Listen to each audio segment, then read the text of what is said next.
If I could have your attention, please. We're about to begin this service for Dr. Leroy Hirsch, but before the family enters the chapel, I just have a few brief announcements. The interment will take place at Shalom Memorial Park in Arlington Heights. The drive to the cemetery is an approximate hour, and if you are joining our procession, we'll make sure that you receive an orange funeral sticker to be placed in the inside portion of your windshield, as well as a magnetic flag on top of your vehicle. And please use your bright headlights at all times during the procession, as well as your emergency flasher lights. The Shiva will be observed first at the Hirsch Zelin residence in Highland Park, and then following, it will resume at the Hirsch Kardon residence, also in Highland Park. All this information is listed in the service folder you receive, and for those of you that are joining us remotely, that information is on Chicago Jewish Funeral's website as well. At the conclusion of the service, the pallbearers will be Mark Kardon, Richard Zelin, Aaron Zelin, Canaan Howard, Troy Lampert, Joel Rubin, and David Rubin. Officiating today at the service will be Rabbi Michael Schwab from North Suburban Synagogue Bethel in Highland Park. And just a last announcement, for those of you present here at the chapel, if you have a cell phone with you, please place it in the silent mode or turn it off completely. That would be appreciated.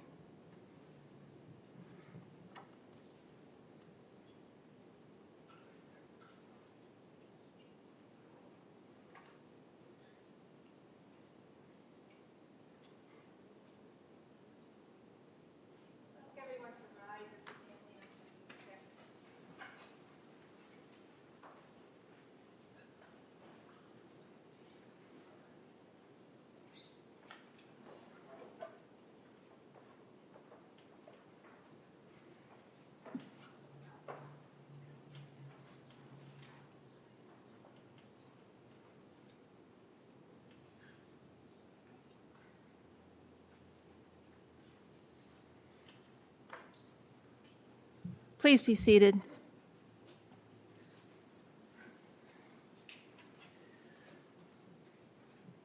The service will begin with military honors from United States Navy.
In memory of Lee Hirsch, I'm now going to recite from Psalm 15.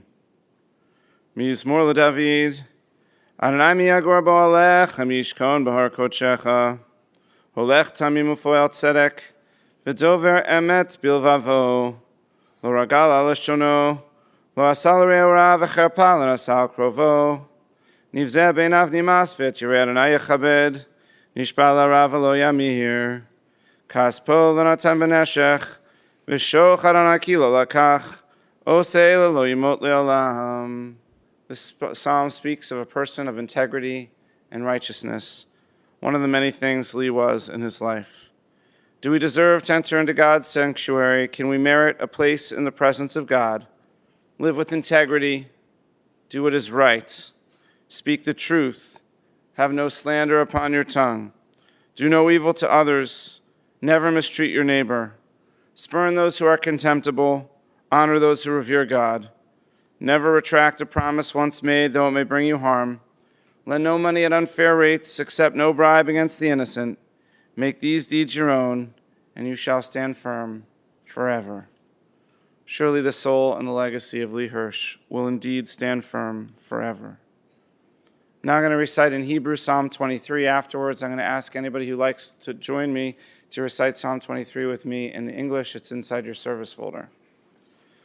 Mizmor LeDavid, Adonai roi lo echsar, binoteh sheyar bitzeni, amei menuchot yinahaleni, nafshi yeshovev, yancheni v'maglei tzedek leman shemo, gam ki elech begei tzal mavet, lo irarai ki ata imadi, shivtecha mishan techa, hema yenachamuni, taroch lefanai shochan neged tzorai, Dishanta v'Hashem en roshi kosi revaya, ach tov v'chesed yudefuni kol yemei chayai, v'shavti b'veit Adonai leorech yamim. Please join me if you wish. The Lord is my shepherd, I shall not want. He maketh me to lie down in green pastures. He leadeth me beside the still waters. He restoreth my soul. He leadeth me in the paths of righteousness for his name's sake. Yea, though I walk through the valley of the shadow of death, I will fear no evil, for thou art with me. Thy rod and thy staff, they comfort me. Thou preparest a table before me in the presence of mine enemies. Thou anointest my head with oil, my cup runneth over. Surely goodness and mercy shall follow me all the days of my life, and I will dwell in the house of the Lord forever. Amen. There is a teaching in our Talmud which says, Blessed is one who is reared in Torah and who labored in Torah, who pleased our Creator, who lived with a good reputation, and who died with a good name. Lee certainly lived with a great reputation and died beloved by all who knew him. Our great philosopher Ben Sira once wrote, when parents who have taught their children pass on, that passing is not true death. As long as the child lives, and even more so grandchildren, there's a part of that parent that can never die. When alive, a parent rejoices with his children. In death, that parent will not grieve, for he knows that his legacy has been handed down, l'dor vador, from one generation to the next. Amen. Speaking of the next generation, I'm now going to ask Judy, one of his daughters, to share some words.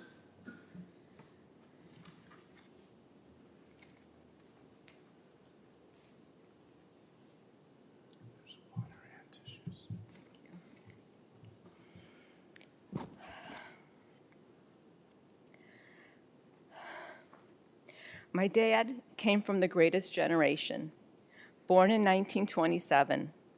For almost a full century, he experienced life to its fullest.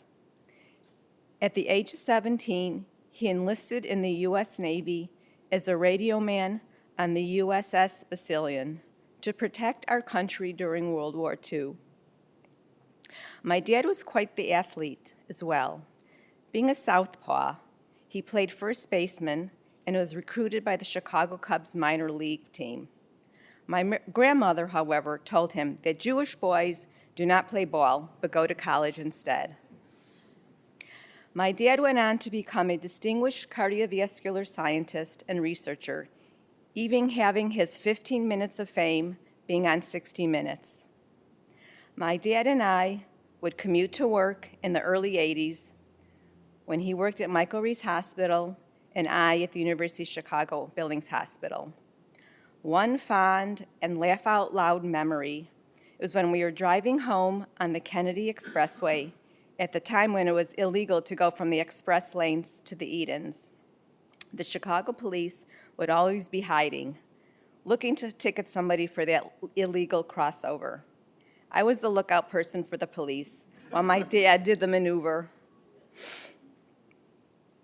The Chicago police would always be hiding, looking at. I would be the lookout person for the police when my dad did the maneuver. Sure enough, one day we were doing the crossover and felt confident we would not be caught.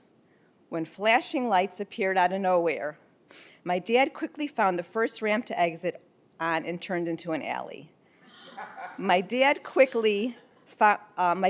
one hand on his mustache. Did he follow us? Did he follow us? Did he find us? Moments later, we saw the car with the flashing lights go right past us.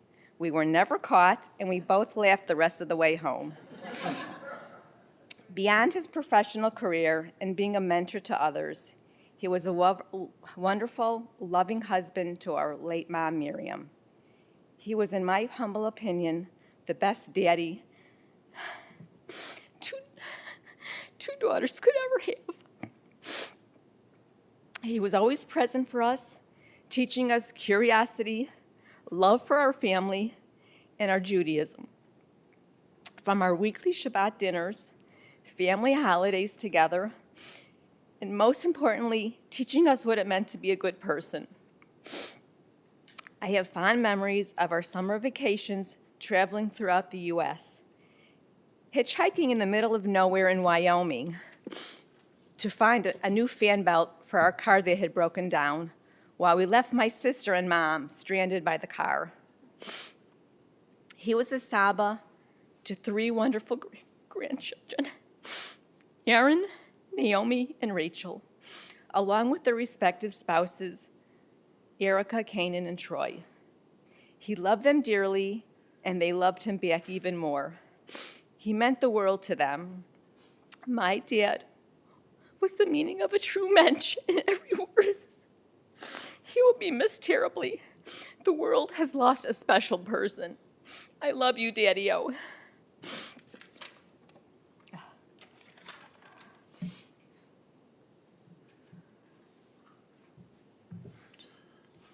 I'm now going to call up Ellen, also one of these daughters.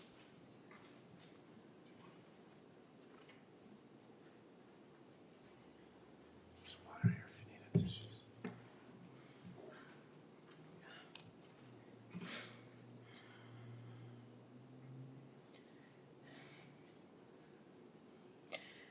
My dad lived an extraordinary 99 years. Years filled with curiosity, strength, kindness, and a deep love of life. He remained sharp in mind and strong in body almost to the very end. And he used every bit of that vitality to learn, to teach, and to care for people around him. He was a brilliant man, an avid reader, a storyteller, and someone who carried the history of World War II, not just as facts, but as lived experiences. He shared those stories with us not to dwell on the past, but to help us understand the world and the place in it. Judaism and its rituals grounded him. They weren't just traditions. They were expressions of meaning, identity, and continuity. At the center of everything, absolutely everything, was his family. He lived for us, and he taught us by example what devotion truly looked like. Professionally, he was a remarkable doctor and researcher. He dedicated his life to advancing medicine, and he stood at the cutting edge of open-heart surgery, working alongside Louis Katz in its earliest days. The impact of that work, the lives he saved, the families kept whole, ripples outward in ways that we can never fully measure. It is a legacy of healing that will outlive all of us. He was a devoted husband to my mom, Miriam, for more than 60 years. Their partnership was steady, loving, and full of mutual respect. They built a home where education, curiosity, Judaism, and kindness were the foundation. That foundation carried through our family, through Aaron earning his PhD, through Rachel and Naomi earning their master's degrees. My dad didn't just value education, he lived it, and he passed that value on to all of us. He had a playful side too. He once played on the farm team of the Chicago Cubs. As my sister said, until his mother told him, "You shouldn't play baseball, you should be a doctor." And she was right. But baseball never left him. One of the great joys of his later years was when Aaron took him to the World Series to finally see the Chicago Cubs win. My dad had taught Aaron how to keep score on a scorecard, and there they were, grandfather, Saba, and grandson, sharing a moment that felt like it belonged to both of them and to generations before them. He loved life, and he loved movement. He was an avid cyclist and a tennis player well into his 90s.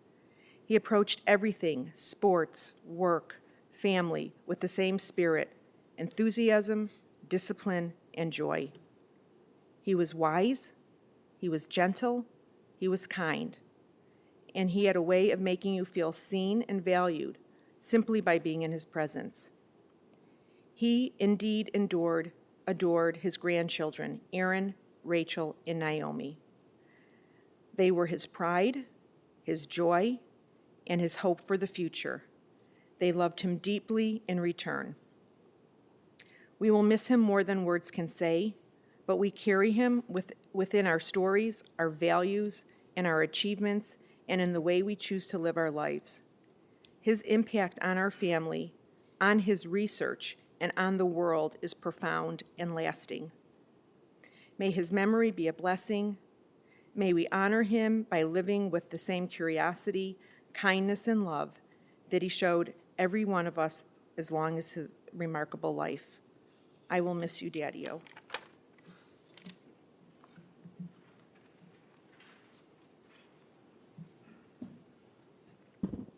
It's now my honor to call up his grandchildren to speak. First, Aaron will come up.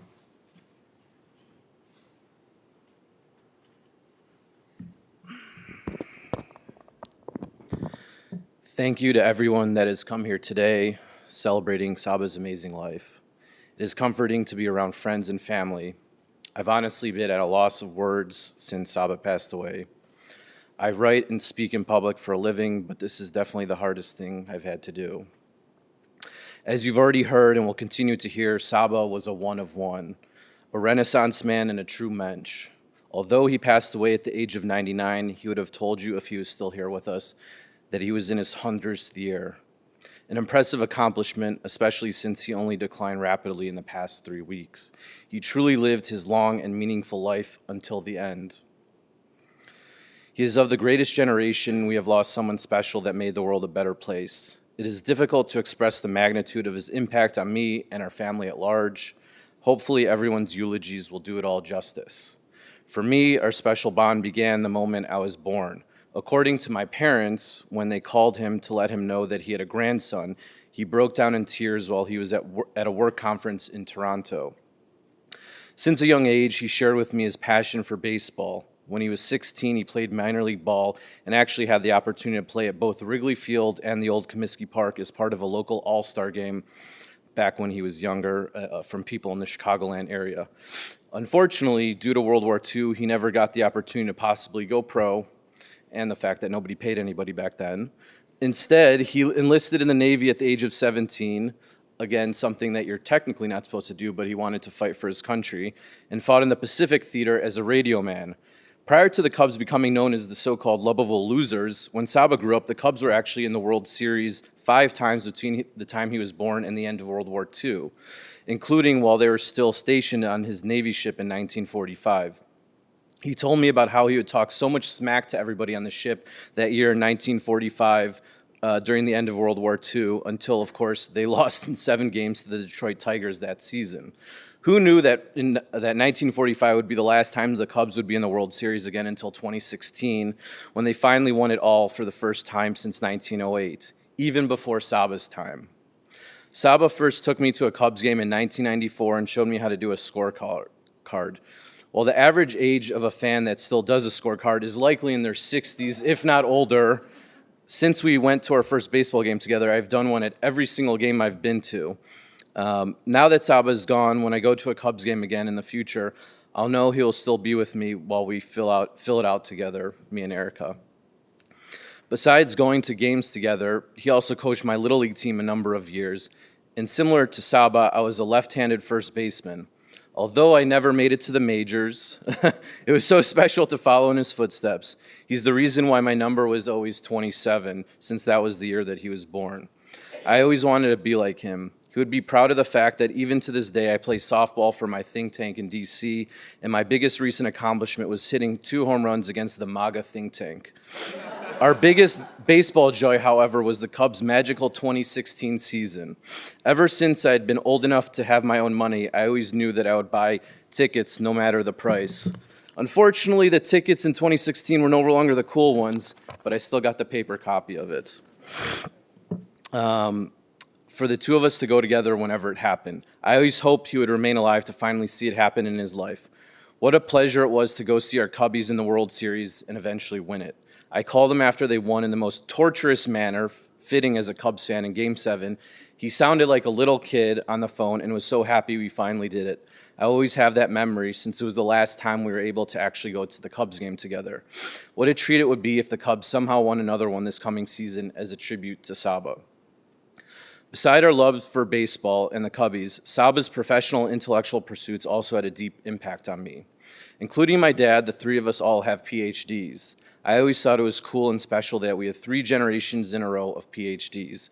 I can't imagine many families have that rigor of accomplishment. Because of my Saba, as well as my dad, I always strove to eventually earn my PhD so I could live up to their excellence. While my field was unrelated to Saba's, he always took a keen interest in my scholastic and academic pursuits. However, when I was younger, it would be a lie to say I was a good student, to be fair.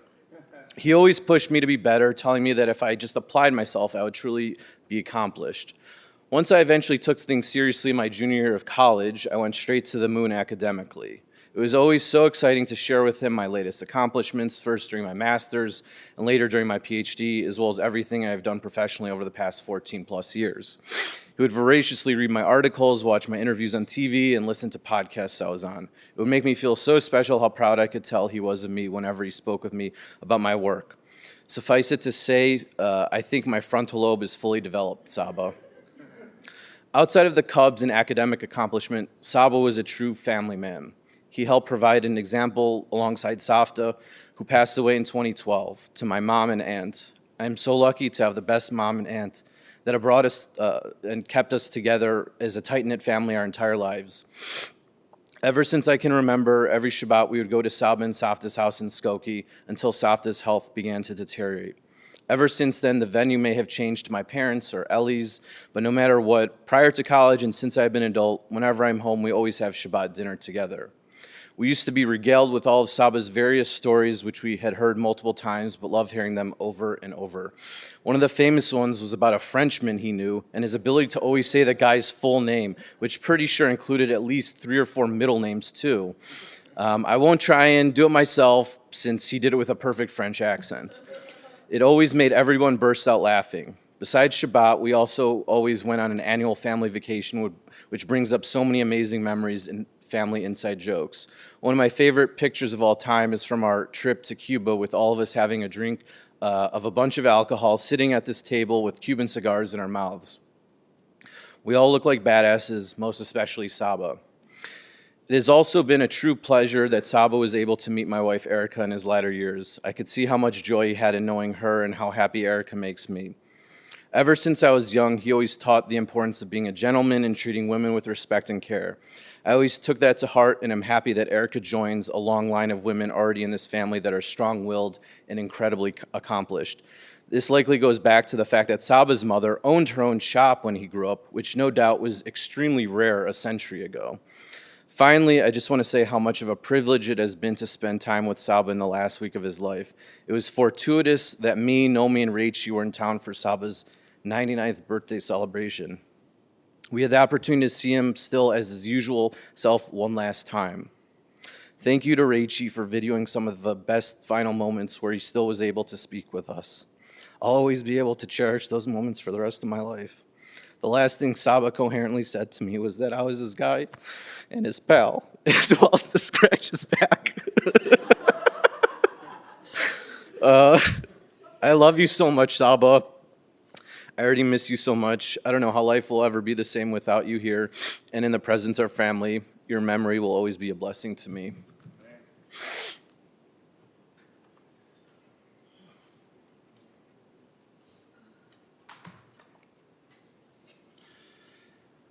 Now I'm going to invite Naomi up to say some words.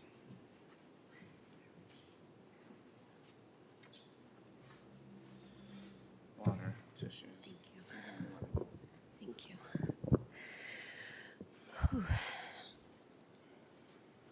My Saba, Leroy Jerome Hirsch, left this earth at the ripe age of 99 with his newly acquired driver's license close by.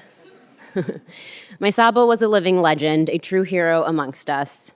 It's hard to put into words the massive impact he's had on my life, my family's, and the world. At the age of 17, he was recruited to the Cubs minor league team, which, as he always said, was something Jewish boys never did, as you've heard. When he enlisted for the Navy in World War II, he became a celebrated boxing champ.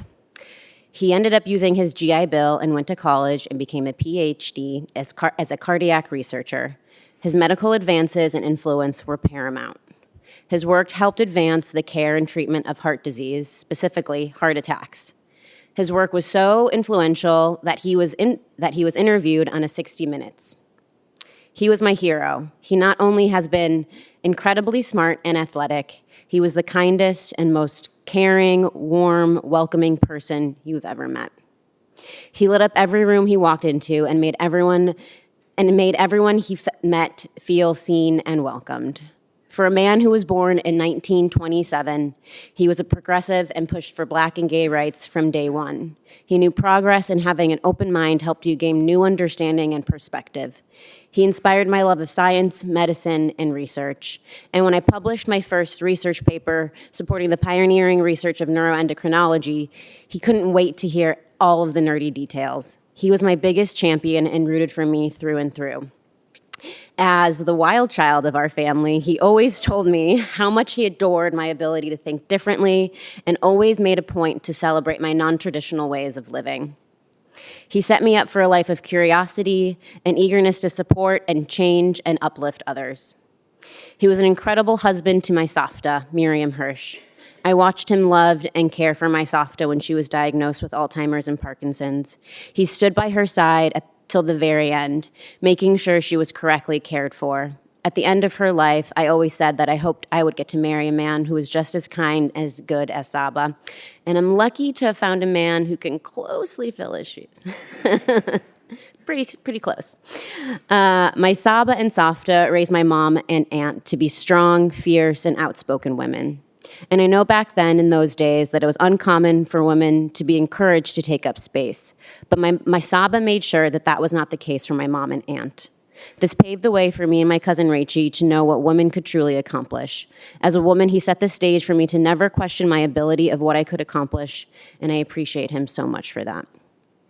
The weight of the absence of my Saba in our family will be felt immensely. His impact and legacy will live in my heart. I will dedicate my own life to become half the person my Saba was. Saba, I love you with all my heart and all my soul. May you rest easy.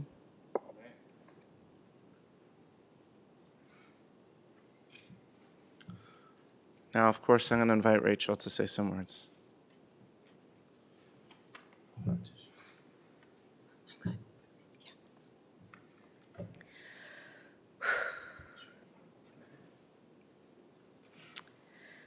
My Saba lived 99 incredible, beautiful, meaningful years. He made it into his 100th year, something he had always dreamed of. And if you know my Saba, you know exactly what that means. It's hard to put into words the legacy he left behind or how many lives he touched. By now, you've probably heard my Saba was in the Navy, was on the farm team for the Cubs, and about how his mother told him he couldn't play baseball and needed to do something bigger and better with his life. And so he went on to earn his PhD in cardiovascular research. You've heard it all by now, so I don't want to focus on that, although it really is incredible. What I want to focus on is who he was. He was endlessly curious, always learning, always asking questions. He cared deeply about my cat Hazel, always checking in to see how she was doing, and we all know what Saba actually called Hazel, or any cat for that matter, but I won't say that here. And he cared deeply about people and the world around him. He was a brilliant and gentle person. Everyone who knew my Saba loved him. He had a way of making everyone feel truly seen. Whether you were a stranger or someone he had known for years, he wanted to know who you were, he wanted to know your story, and he wanted you to know his.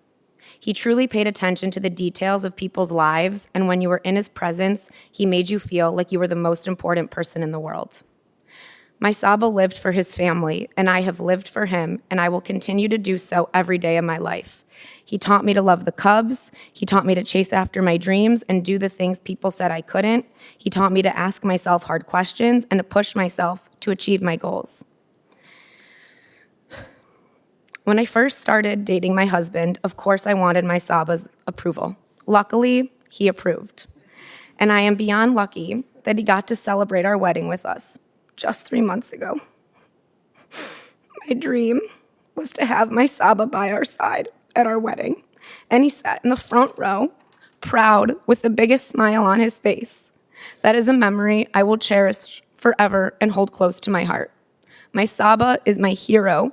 He is my person and my biggest cheerleader. It feels unimaginable to live this life without him, but I know he will always be watching over me and cheering me on. Shabbat dinners will never be the same, and I'll miss seeing his face lit up when the desserts and chocolate come out. Life will truly never be the same without him. The way Saba lived and the person he was is the person I hope to be, or at least half the person he was. Saba, I will miss you every single day, but I will think of you always. I will always be your girl. I love you, Sabi.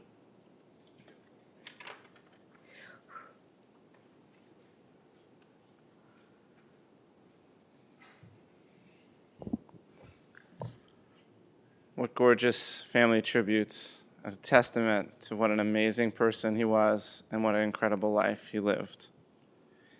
After presenting the grand moment of revelation on Mount Sinai last Shabbat, this week the Torah follows up with guidance for us on how to fulfill our part of the covenant through laws that shape how we are to build a moral society through the treatment of the other in the everyday.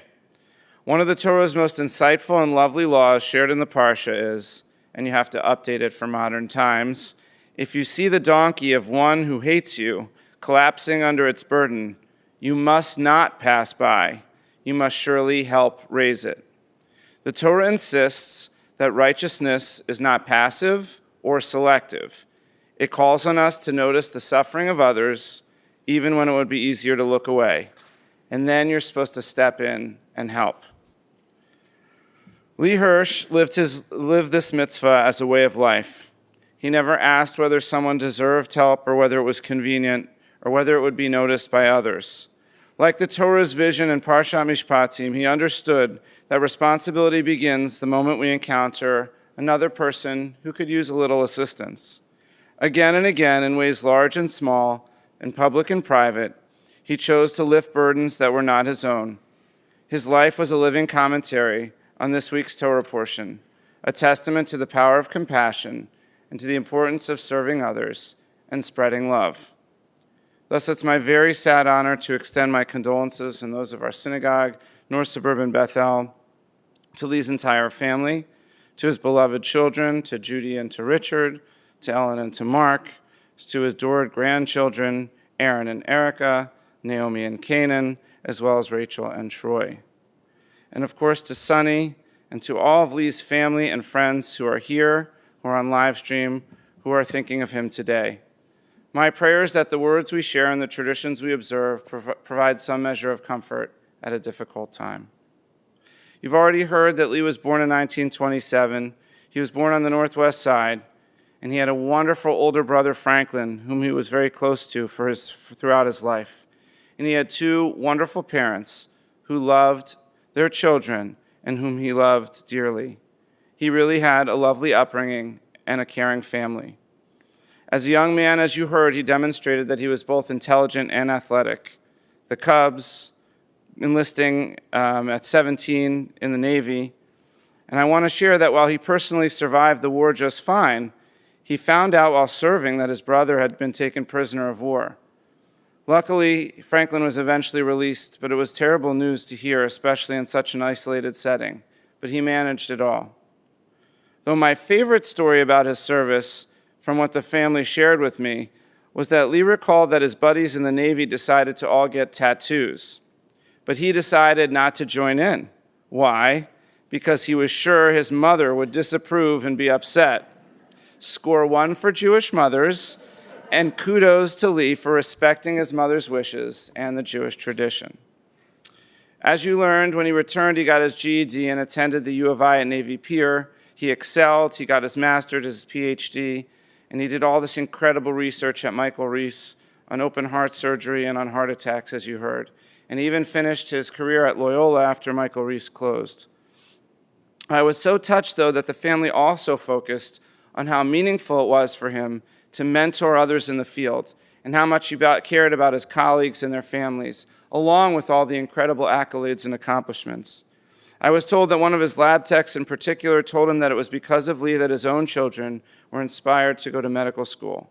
He really and truly affected people in his life.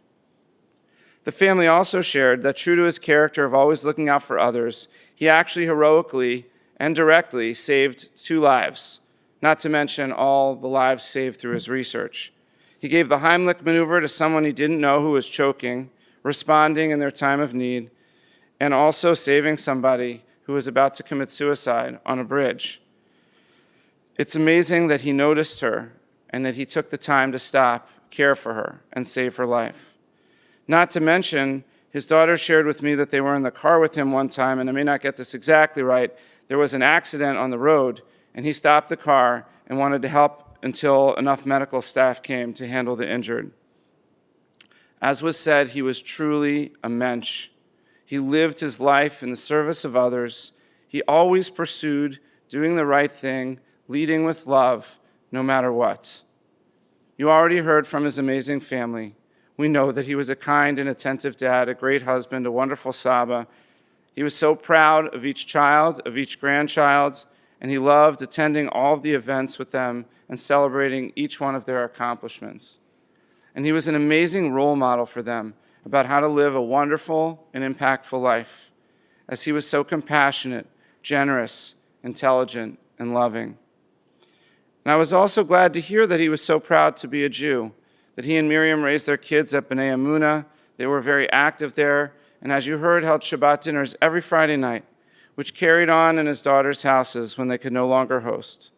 He loved the holidays with extended family and the beautiful traditions of our people.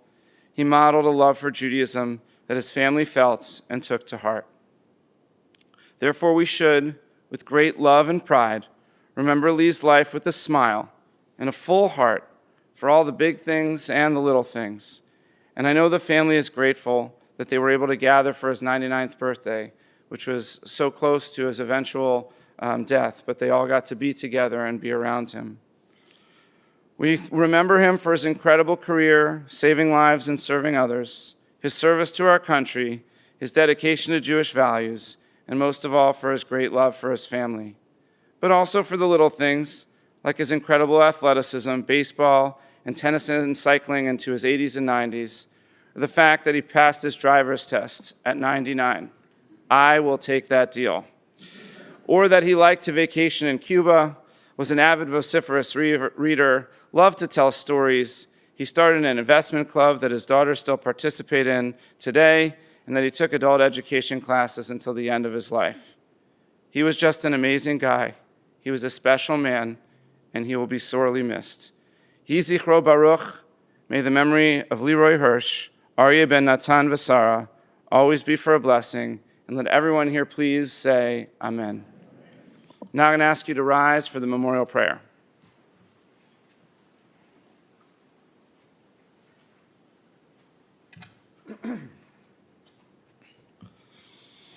El Malei Rachamim, Shochen Bamromim, Hametzei Menucha Nechona Tachat Kanfei Hashchina, B'malot Kiddoshim Utorim, Kizohar Haraki Amasirim and Nishmat, Aryeh ben Natan V'Sara, Shalach Li'olamo, B'gan Eden Tei Menuchato, Ana Bala Rachamim, Hastireu B'Seiter Kenafecha Li'olamim, Utzor B'Tzorachim and Nishmato, Adonai Nachalato, V'Yinuch B'Shalom HaMishkavo, V'Nomar, Amen. Exalted, compassionate God, grant infinite rest in your sheltering presence among the holy and the pure, to the soul of Aryeh ben Natan V'Sara, Leroy Hirsch, who has gone to his eternal home. Merciful one, we ask that our loved one find perfect peace in your eternal embrace. May his soul be bound up in the bond of everlasting life. May he always rest in peace. And let everyone say, Amen. Remain standing as we call the pallbearers to the front and escort the casket.